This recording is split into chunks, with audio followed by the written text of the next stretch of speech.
"You're coming with us. We need a dad," black twins told the lonely millionaire at the park. He thought it was just another quiet day, sitting on his bench, feeding the birds. But when two children walked up to him, their words shattered his world. "Mommy says, you're our daddy." What begins as a simple encounter in the park turns into a battle for truth, love, and survival. Because these twins don't just need a father. Their mother is hiding a painful secret, and the town is ready to tear them apart. Is he really their dad or something even more unexpected? And when prejudice, sickness, and the past come crashing down, will this lonely man finally find family or lose everything all over again? Tell me in the comments where you're watching from right now, and if this story speaks to you, make sure you hit subscribe so you don't miss the next one. The early morning sun cast long shadows across Willow Springs Park as Jonathan Harrow settled onto his usual bench, the worn wooden slats familiar beneath him. His expensive wool coat did little to ward off the deeper chill that had settled in his bones since Martha's passing 3 years ago. From his pocket, he pulled out a paper bag filled with birdseed, a morning ritual that gave his empty days some semblance of purpose. "Here you go, little ones," he murmured, scattering the seeds in gentle arcs. A cluster of sparrows hopped forward, pecking eagerly at his offering.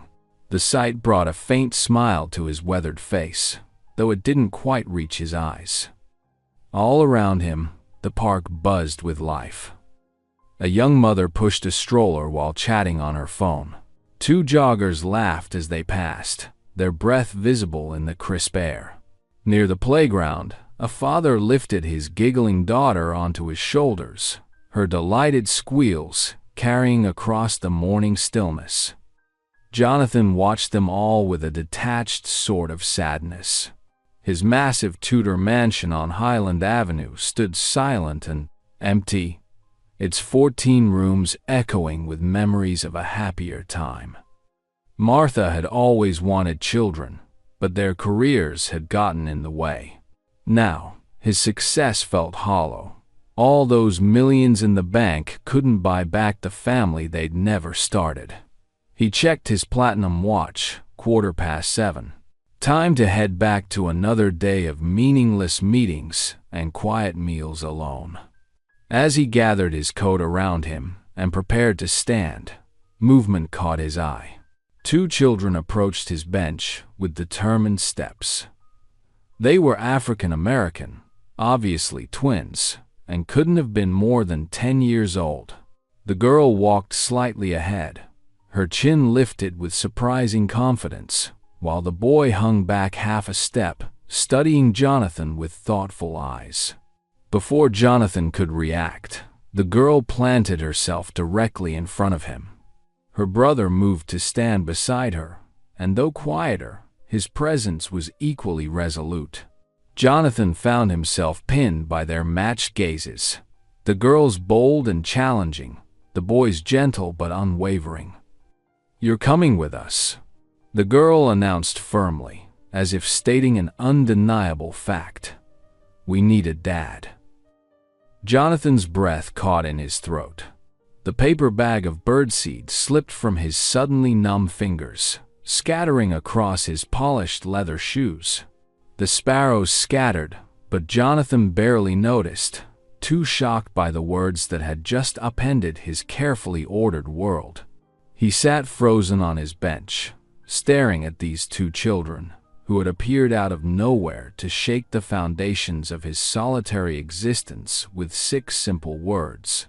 The morning sun continued to rise over Willow Springs Park, but for Jonathan Harrow, time stood perfectly still. Jonathan's hands trembled as he stared at the two children standing before him. The birdseed bag slipped from his fingers, scattering across the ground. The twins, a boy and a girl who couldn't have been more than 10 years old, gazed up at him with matching determined expressions. I don't understand," Jonathan stammered, his usual composed demeanor cracking. "What do you mean you need a dad?" The girl, with bright eyes and braided hair, put her hands on her hips. "Mom said you used to live in the big house where she worked. She told us you're our father." Jonathan felt the blood drain from his face. He forced a nervous laugh, but it sounded hollow even to his own ears. "There must be some mistake. I don't even know who your mother is." "Clara Williams," the boy said firmly. "She cleaned your house for 5 years." The name hit Jonathan like a physical blow. Clara Williams. Of course, he remembered her, the quiet, dignified maid who had worked in his mansion years ago. His mind raced through calculations he didn't want to make.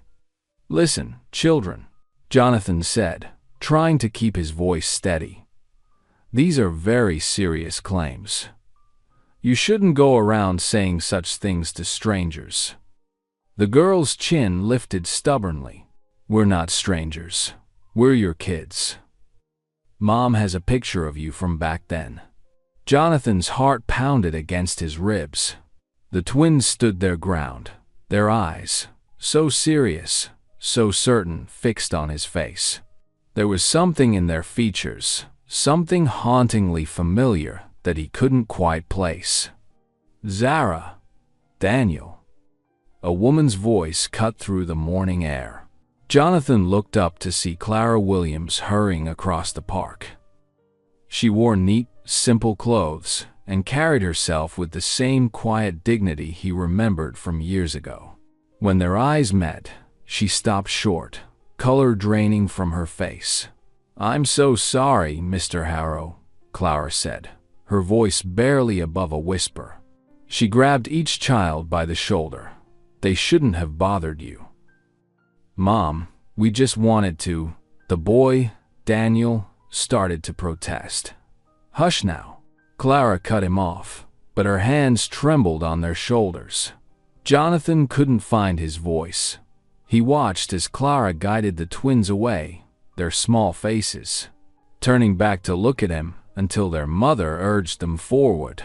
Just before they disappeared down the park path, Clara glanced back one final time. Her expression, a mixture of fear and something else, regret, perhaps.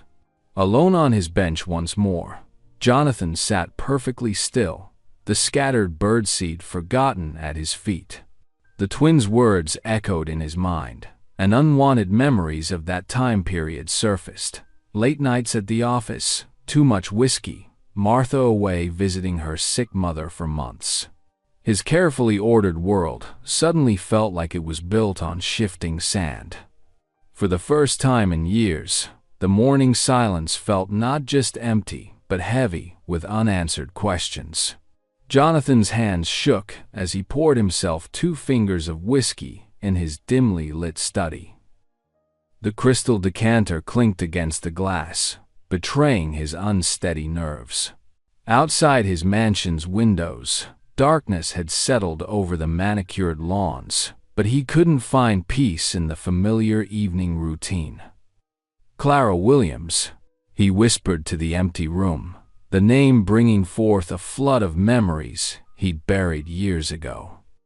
He settled into his leather armchair, the one facing the stone fireplace where only cold ashes remained. The children's faces swam before his eyes, their determined expressions, their bold confidence. How much they looked like their mother. Clara had worked in his house for 5 years, keeping everything running smoothly after his wife Sarah's death. She had been more than just efficient. She'd been a quiet presence that somehow made the enormous house feel less empty. Jonathan took a long sip of whiskey, remembering that night 11 years ago. The funeral had been unbearable. All those people offering condolences he didn't want to hear. After everyone left, he'd found himself in the kitchen at 3 in the morning, drinking straight from a wine bottle. Clara had been there too, working late as always. "She was so kind to me," he murmured, remembering how Clara had sat with him, listening as he talked about Sarah for hours. The wine had flowed, their guards had dropped, and in their shared grief and loneliness, Jonathan set his glass down hard enough to splash whiskey onto the mahogany side table. That one night had changed everything. The next morning, they'd both pretended nothing happened. 2 weeks later, Clara had resigned, leaving only a polite note about family obligations. Sleep eluded him that night. As dawn broke, Jonathan knew what he had to do. He spent the morning making calls, using his considerable resources to find Clara's address. By early afternoon, he stood outside a modest apartment building in the east side of town, gathering his courage. When Clara emerged from the building, she stopped short at the sight of him. She looked older, with touches of gray in her hair, but she carried herself with the same quiet dignity he remembered. "I should have known they'd find you," she said softly, no surprise in her voice. "Why didn't you tell me?" Jonathan's voice cracked with emotion. Clara's eyes filled with tears, but she held her head high. "What would you have done? Thrown money at us? I wanted my children to have more than that. They deserved to grow up knowing who they were, not as some rich man's secret." "But you told them about me?" "I never lied to them," Clara said firmly. "They asked about their father, and I told them the truth. That you lived in the big house where I worked, that you were a good man who lost his wife. I never asked for anything, Jonathan. Never wanted your money. I just couldn't bear for them not to know who their father was." The truth of it all settled over Jonathan like a heavy blanket. 2 children, his children. All these years, they had been growing up just across town, carrying half of his DNA, while he sat alone in his empty mansion. Jonathan stood awkwardly by the park entrance, checking his expensive watch for the 3rd time in 5 minutes. His polished, leather shoes felt out of place among the wood chips and grass. The autumn breeze rustled through the trees, carrying the sound of children's laughter, a sound that had been absent from his life for far too long. "Mr. Harrow, you really came." Zara's voice rang out across the playground. She was running toward him, her purple backpack bouncing against her shoulders, while Daniel followed at a more measured pace, a book tucked under his arm. Yes, well, I said I would," Jonathan replied stiffly, unconsciously straightening his tie. He had traded his usual suit for khakis and a sweater, but still felt overdressed for a playground visit. Zara grabbed his hand without hesitation, making him flinch at the unexpected contact. Her small fingers were warm and sticky, probably from whatever snack she'd had after school. "Come on, we want to show you our favorite spot." Daniel fell into step beside them, looking up at Jonathan with quiet curiosity. "Do you like to read, Mr. Harrow?"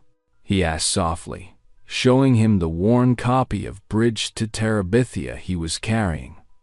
"I do, actually," Jonathan found himself answering, surprised by how easily the conversation flowed. "Though I haven't read that particular book." "It's really good," Daniel smiled, his eyes lighting up. Maybe we could read it together sometime." Something in Jonathan's chest tightened at the hopeful tone in the boy's voice. Before he could respond, Zara tugged him toward the swings. "First, you have to push us. Mom says you're really tall, so you can push us really high." For the next hour, Jonathan found himself doing things he hadn't done in decades. He pushed swings, watched impromptu dance performances, and listened to elaborate stories about school adventures. Zara's infectious enthusiasm drew him out of his shell, while Daniel's thoughtful questions engaged his mind in unexpected ways. "Watch this," Zara called out, attempting a cartwheel that ended in a tumble. Instead of crying, she, laughed, grass stains on her knees. Jonathan found himself chuckling too, the sound foreign to his own ears. As the afternoon light began to fade, they sat on a bench, the same bench where he'd first met them. Daniel shared his afternoon snack of graham crackers, insisting that Jonathan take one.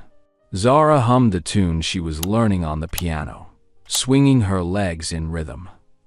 Later that night, Jonathan stood in his massive foyer, the silence no longer feeling quite as empty.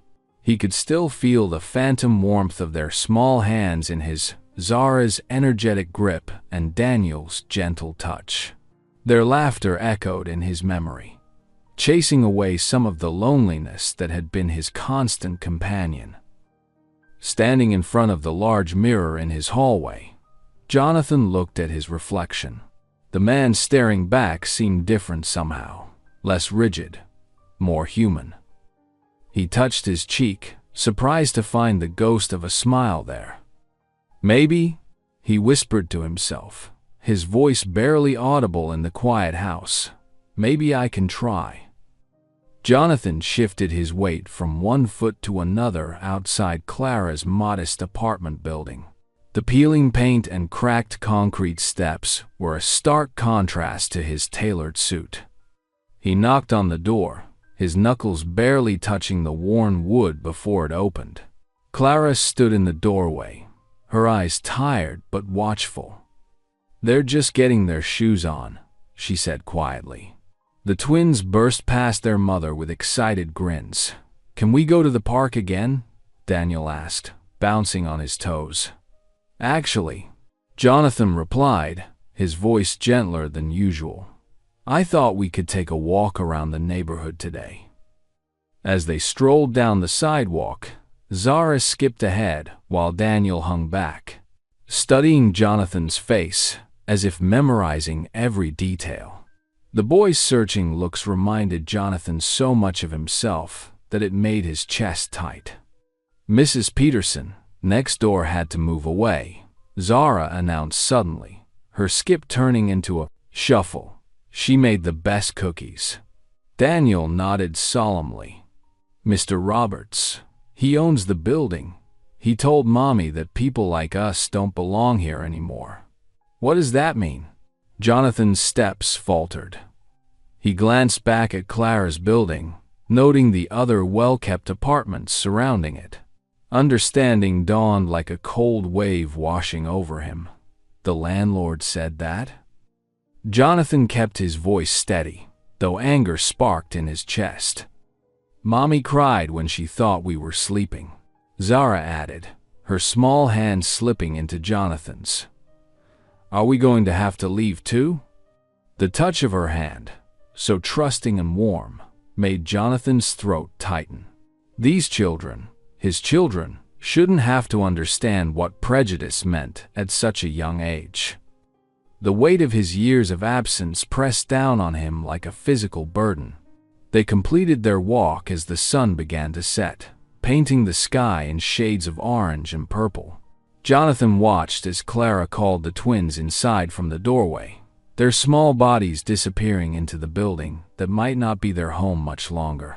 Standing alone on the cracked sidewalk, Jonathan clenched his fists. The familiar guilt of his absence was still there, but now something else burned alongside it, a fierce protective instinct he hadn't felt in years. This wasn't just about making up for lost time or easing his conscience. This was about standing up against the kind of prejudice that would dare threaten these bright, beautiful children and their strong-willed mother. His jaw tightened as he watched the shadows lengthen across Clara's building. The family he'd never known he wanted, the family he'd denied for so long, needed him now. And for the first time in years, Jonathan Harrow knew exactly what he had to do. Jonathan's silver Bentley became a regular sight on Cedar Street, parked between weather-worn sedans and rusty pickup trucks. Each afternoon, he'd climb the 3 flights of stairs to apartment 3B, his leather briefcase filled with homework supplies and chess pieces. Night to E4. Daniel said softly, his small finger hovering over the chess piece. Jonathan leaned forward, studying the board with exaggerated concentration. Good move. He nodded, pride warming his chest. You're getting better every day. From the tiny living room, Zara's piano practice filled the apartment with simple melodies. She'd insisted on showing Jonathan her progress, her fingers dancing across the worn keys of the upright piano Clara had bought secondhand. Mrs. Martinez from next door would often peek out her door, smiling and waving at Jonathan. So nice to see a father spending time with his children, she'd say. Though her eyes held questions, she was too polite to ask. Not everyone was as welcoming. Mr. Peterson from the first floor would cross his arms and stare whenever Jonathan passed by. Fancy man with his fancy car. He'd mutter just loud enough to hear. Think he owns the place now?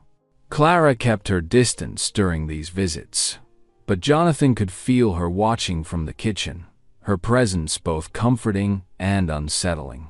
She'd bring glasses of lemonade or plates of cookies, then retreat to fold laundry or prepare dinner.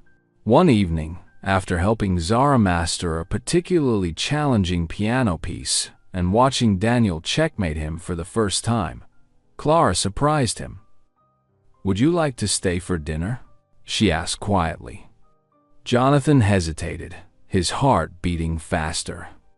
The apartment smelled of fried chicken and fresh rolls, and the twins immediately grabbed his hands.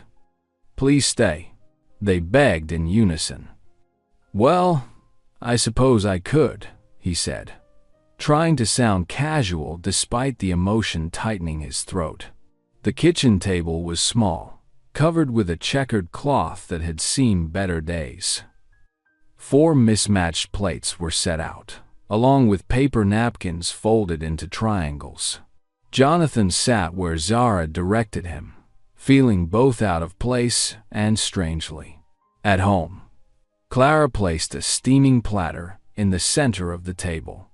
The twins automatically joined hands, and Clara reached out to complete the circle.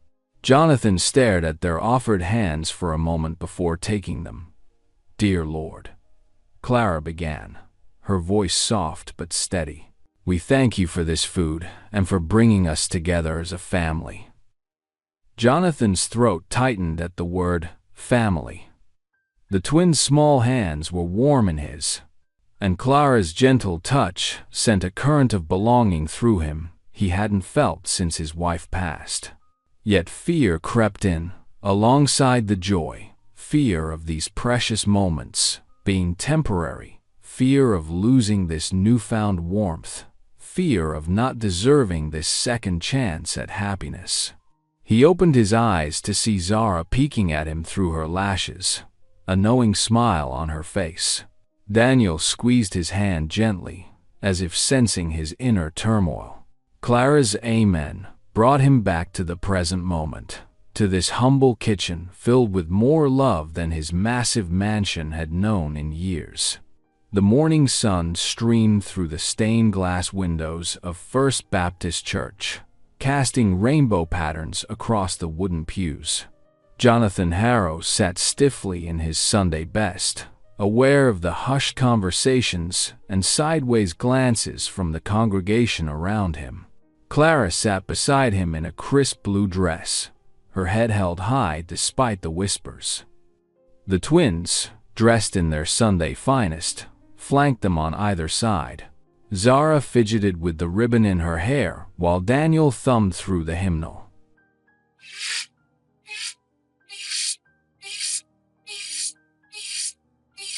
A woman 2 rows back whispered loudly enough for Jonathan to catch. That's Jonathan Harrow with Clara Williams and her children. The millionaire from Oakwood Heights? Another voice responded. What's he doing here with them? Jonathan's jaw tightened. He'd expected this reaction when Clara invited him to church, but the reality of it stung more than he'd anticipated. He'd attended services at First Presbyterian his whole life. But today he sat here, in this modest Baptist church, feeling both out of place and exactly where he needed to be. The pastor's voice rang out clear and strong. Today's sermon is about love that knows no boundaries. Jonathan caught Clara's slight smile at those words. The timing felt almost divine.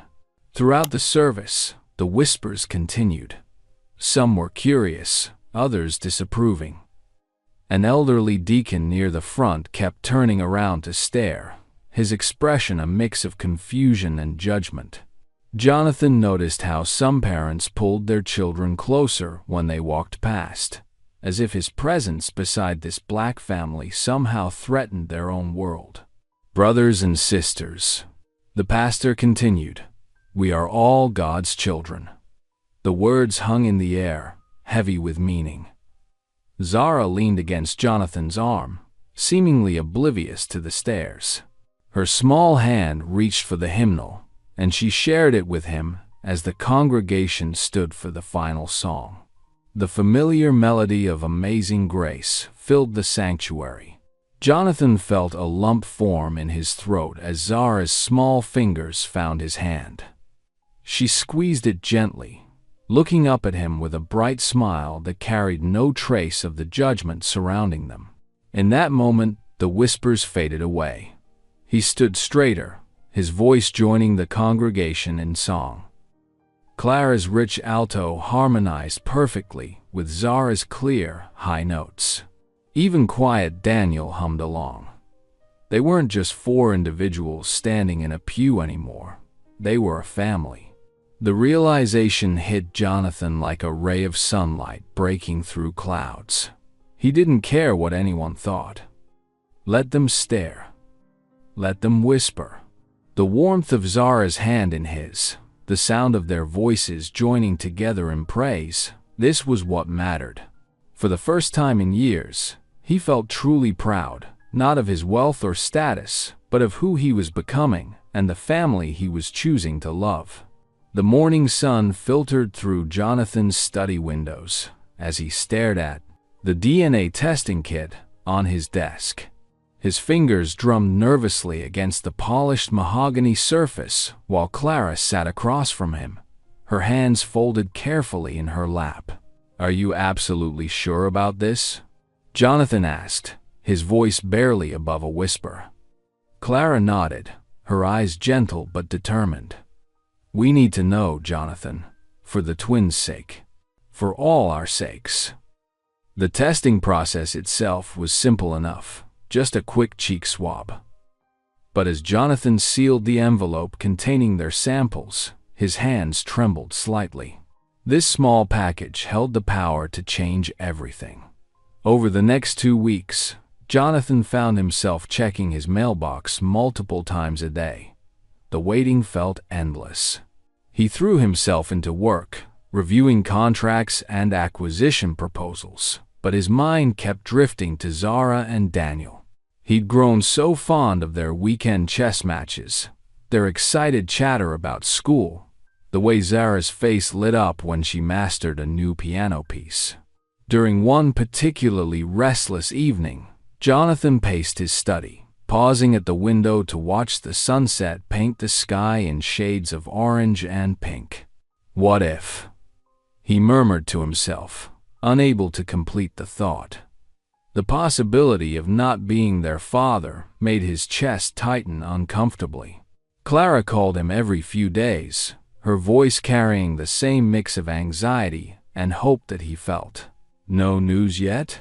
she would ask, trying to keep her tone light. "Nothing yet," he would reply, both of them understanding the weight of the waiting.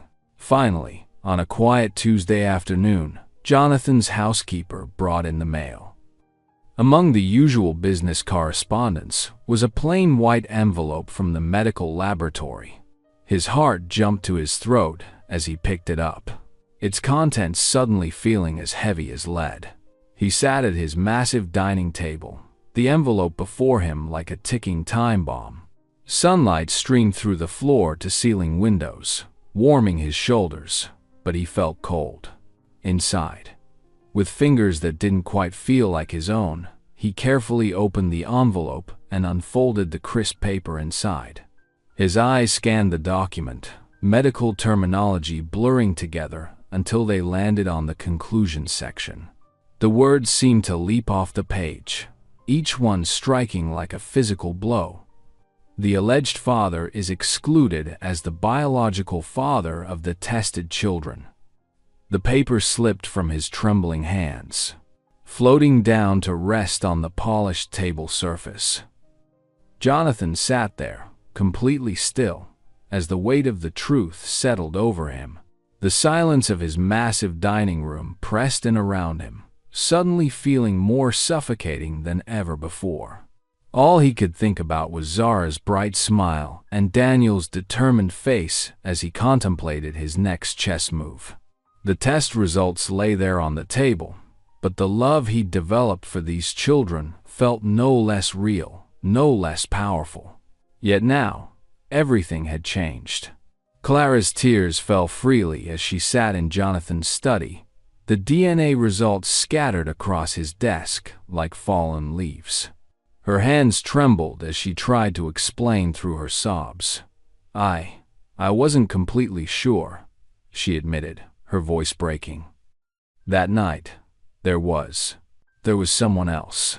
Shortly before, I truly hoped it was you. I wanted it to be you." Jonathan stood by the window, his back rigid, processing her words. The betrayal cut deep, making his chest tight. He'd opened his heart, let himself believe in this chance at family, only to have it shattered by a simple piece of paper. "Why didn't you tell me this before?" His voice came out hoarse, strained with emotion. "You let me believe. Because I saw how you were with them," Clara interrupted, wiping her eyes. "How they changed you, how you changed them. They need a father, Jonathan. They need you." As if on cue, the study door burst open. Zara and Daniel rushed in, their faces streaked with tears. They must have been listening outside. The twins threw themselves at Jonathan, wrapping their arms around his waist. "Please don't leave us," Zara sobbed, burying her face in his suit jacket. "You're our dad. You teach me piano and help with my homework." Daniel clung just as tightly. "You showed me how to play chess. You're the only dad we've ever had." Jonathan's hands hovered uncertainly over their heads. The truth of the DNA test warred with the undeniable love he felt for these children. Their tears soaked through his clothes, their small bodies shaking with sobs. I need time to think," he managed to say, gently disentangling himself from their embrace. "Please, just give me some time." Clara gathered the twins, who resisted leaving, their pleas echoing in the hallway as she led them out. Jonathan watched them go, his heart heavy in his chest. The night stretched endlessly as he paced his mansion's empty halls. Each room held fresh memories.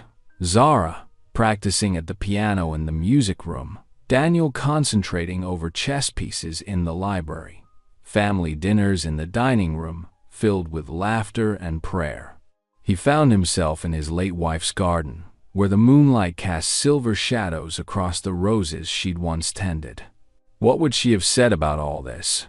She'd always wanted children, but they'd never been blessed with any. The sky began to lighten, painting the horizon in soft pinks and golds.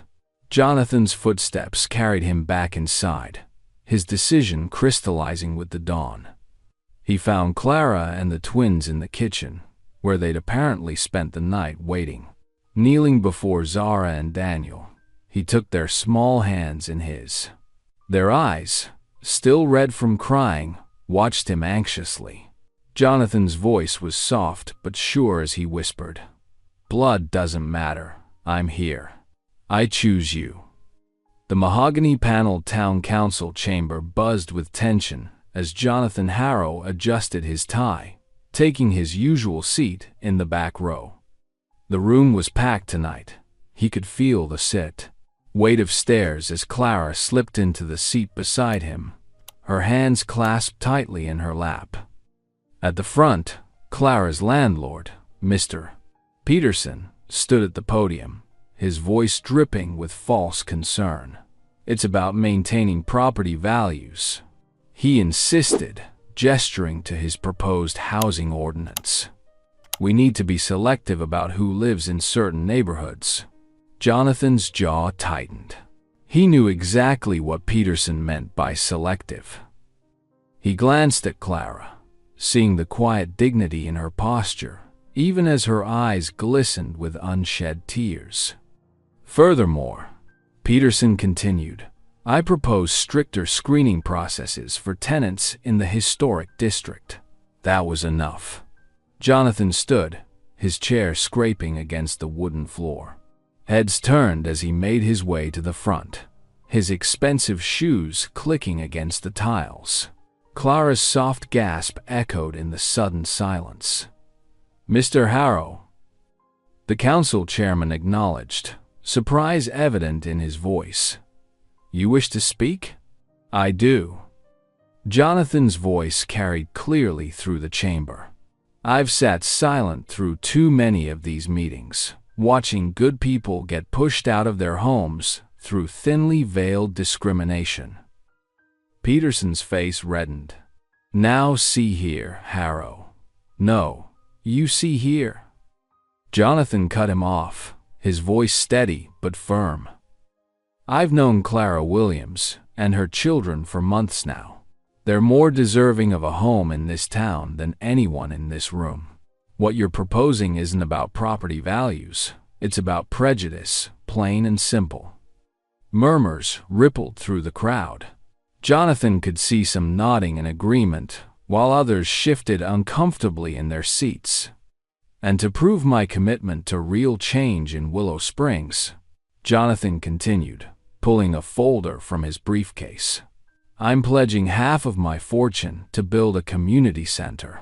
It will be named after Zara and Daniel Williams, and it will be open to everyone, regardless of their race or economic status." The room erupted. Some people jumped to their feet, applauding, while others sat stone-faced. Peterson sputtered, his proposed ordinance forgotten in the commotion. Clara stood slowly, tears streaming down her face as she looked at Jonathan with a mixture of gratitude and awe. The chairman banged his gavel repeatedly, trying to restore order. Jonathan felt lighter than he had in years. He'd spent so long hiding behind his wealth, using it as a shield. Now, finally, he was using it as a sword, cutting through the prejudice that threatened the family he'd grown to love. As the applause continued to echo through the chamber, Jonathan caught Clara's eye and nodded slightly. It didn't matter what the DNA test had said. This was what family really meant. I was standing up for each other, fighting for what was right, no matter the cost. The aroma of Clara's famous chicken soup filled her small kitchen as she stirred the pot, humming softly. Jonathan sat at the worn kitchen table, helping Zara with her math homework while Daniel practiced chess moves nearby. It was supposed to be just another Tuesday evening with their newly formed family. The denominator goes on the bottom. See? Jonathan pointed at Zara's notebook. That's why they call it the bottom num. His words cut short as a clatter echoed through the kitchen. The wooden spoon Clara had been holding clattered to the floor, followed by the terrible sound of her body crumpling against the cabinets. "Clara!" Jonathan leaped from his chair, crossing the kitchen in 2 long strides. She lay motionless on the linoleum, her skin clammy and pale. "Call 911, he shouted to the twins, who stood frozen in terror. The next hour passed, in a blur of sirens, fluorescent lights, and antiseptic smells. Jonathan paced the emergency room waiting area, his expensive shoes wearing a path in the cheap carpet. Zara and Daniel huddled together on plastic chairs, their small hands clasped tightly. When the doctor finally appeared, his grave expression made Jonathan's heart sink. "Mr. Harrow, could you step into my office?" The words that followed hit like physical blows. Advanced stage. Pancreatic cancer. Spread to surrounding tissues. Limited time. Jonathan gripped the edge of the doctor's desk, his knuckles white. How? How long? Weeks. Maybe a month or two at most. I'm so sorry.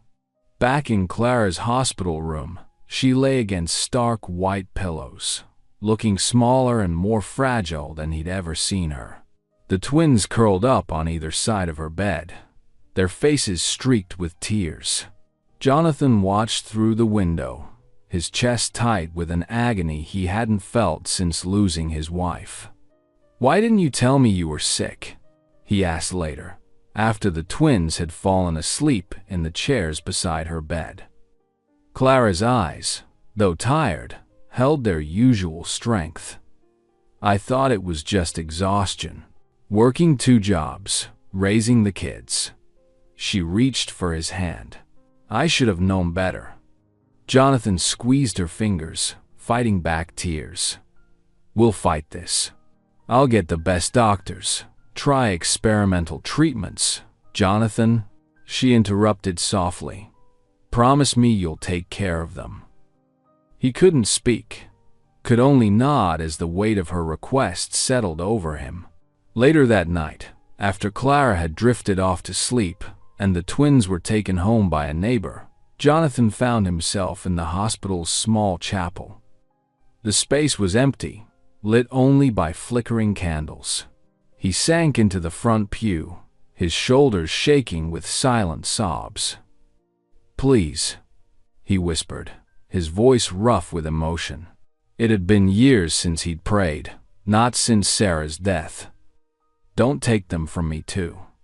Not again. Please. I can't lose another family." His words echoed in the empty chapel, mixing with the sound of his weeping as the candles cast dancing shadows on the walls. Clara sat up in her hospital bed, her chin lifted with determination despite the dark circles under her eyes. "I won't spend my last days in this sterile box," she declared, smoothing the thin blanket across her lap.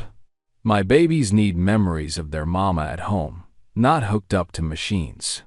Jonathan understood. Within days, he'd transformed Clara's small apartment into a comfortable care facility, complete with medical equipment discreetly tucked away. He hired the best home health nurses, but made sure they stayed in the background, preserving the warmth of their family time. Movie night. Zara announced one evening, waving a DVD of The Lion King. Daniel sprawled on the floor with a bowl of popcorn, while Clara rested on the couch, wrapped in her favorite quilt. Jonathan sat beside her, noticing how she smiled through her fatigue. They created moments wherever they could. Weekend picnics in the living room when Clara felt too weak to go outside. Story time, where each person added a piece to an ongoing tale. Game nights where Clara coached Daniel in chess, while Jonathan helped Zara build card houses.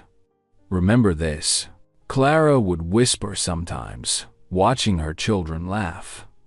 Jonathan knew she was creating memories to sustain them. On a quiet Tuesday evening, Clara stood in the twins' doorway, leaning heavily on Jonathan's arm. They watched as he tucked each child in, kissing foreheads and adjusting blankets with a tenderness that still surprised him. After the nightlight was switched on and the door pulled nearly closed, Clara gripped Jonathan's sleeve. Her eyes, though tired, burned with intensity. "Promise me you won't leave them," she whispered, her voice barely audible. "They need you." Jonathan felt tears well up in his eyes as he covered her hand with his. He nodded, unable to speak past the lump in his throat, but his promise was clear in the gentle squeeze of his fingers. Clara's cough echoed through her hospital room as Jonathan helped her sit up against the pillows. Her once strong frame had grown frail, but her eyes still held that fierce determination he'd come to admire. "We need to talk about the children," she said, her voice barely above a whisper. "I want you to have full custody when—" She couldn't finish the sentence. Jonathan squeezed her hand.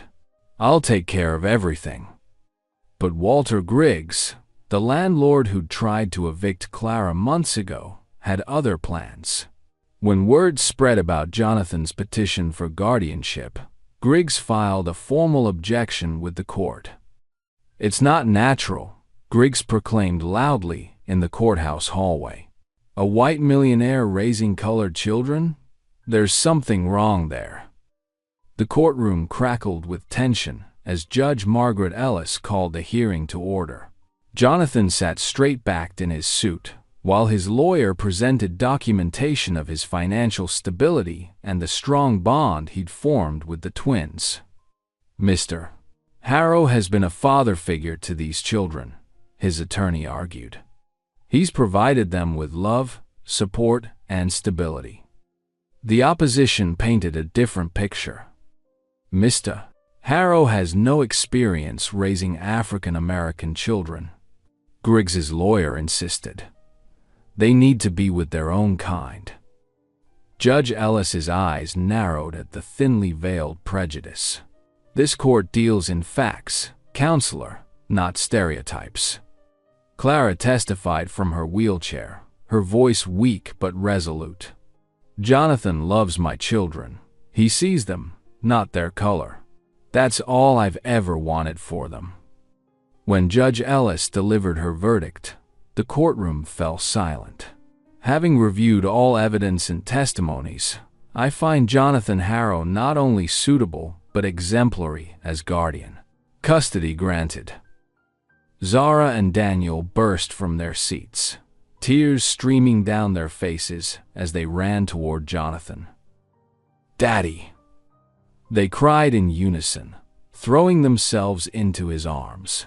Jonathan held them tight, his own tears falling freely as Clara watched with a peaceful smile. In that moment, they weren't black or white, rich or poor. They were simply family, bound by love stronger than blood or prejudice. The hospice room was bathed in soft afternoon light, filtering through sheer curtains that danced with the gentle breeze. Clara lay peacefully in her bed, her breathing shallow but steady, while Jonathan sat beside her, holding her delicate hand. Zara and Daniel nestled close on either side of their mother's bed, their young faces solemn yet filled with love. "Psalm 23, Clara whispered, her voice barely audible. Daniel opened the worn Bible that had been Clara's constant companion and began reading, his voice clear and strong despite his tears. "The Lord is my shepherd, I shall not want." Zara's fingers found the familiar keys of the small electronic keyboard they'd brought to the hospice. She played softly, the hymn Amazing Grace floating through the room as Jonathan and Daniel's voices joined in harmony. Clara's smile grew wider, her eyes shining with pride and peace. "My beautiful babies," she murmured, looking at each of them in turn. "God brought us together, all of us. This is what faith looks like." Her gaze met Jonathan's. "Thank you for choosing them, for choosing us." Jonathan squeezed her hand gently. "Clara, you gave me the greatest gift, a family." As the sun began to set, Clara's breathing became more peaceful. With one final, contented smile, she closed her eyes, her hand still warm in Jonathan's grasp as she slipped away. At the funeral 3 days later, the little church overflowed with people. The same congregation that had once whispered and stared now stood in solidarity, offering casseroles, hugs, and prayers. Jonathan held Zara and Daniel close as they stood before Clara's flower-covered casket. The pastor spoke of Clara's strength, her unwavering faith, and the love that had created a family beyond blood. Throughout the service, neighbors who had once turned away now approached with gentle words and supportive embraces. Even those who had opposed Jonathan's guardianship came forward to pay their respects, moved by the obvious love between him and the children. As they listened to the choir sing Clara's favorite hymn, Jonathan felt the weight of both sorrow and belonging settle in his heart. He looked down at his children, his family, and knew that Clara's love would live on through them. The morning air was crisp as Jonathan walked through Willow Springs Park, feeling the gentle pressure of small hands in his. The path was familiar, but everything felt different now. Zara skipped occasionally on his left, while Daniel walked steadily on his right, each carrying a bright blue balloon. "Look, Daddy," Zara pointed. "There's your bench." Jonathan smiled, remembering that first morning when two bold children had approached him there. "That's where you two changed my life," he said softly. They stopped at the weathered wooden bench, and Jonathan helped the twins sit down. From his pocket, he pulled out 3 small cards and some string. "Ready to write your messages to Mommy?" Daniel nodded solemnly, taking his card with careful hands. Zara grabbed hers eagerly, already knowing what she wanted to say. Jonathan watched as they wrote, their faces scrunched in concentration. "Dear Mommy," Zara read aloud as she tied her card to the balloon string. "I'm playing piano every day, just like you taught me. Daddy says I'm getting really good. I love you lots." Daniel's message was shorter. "I miss you, Mommy. I'm taking care of Zara and Daddy for you. We're okay."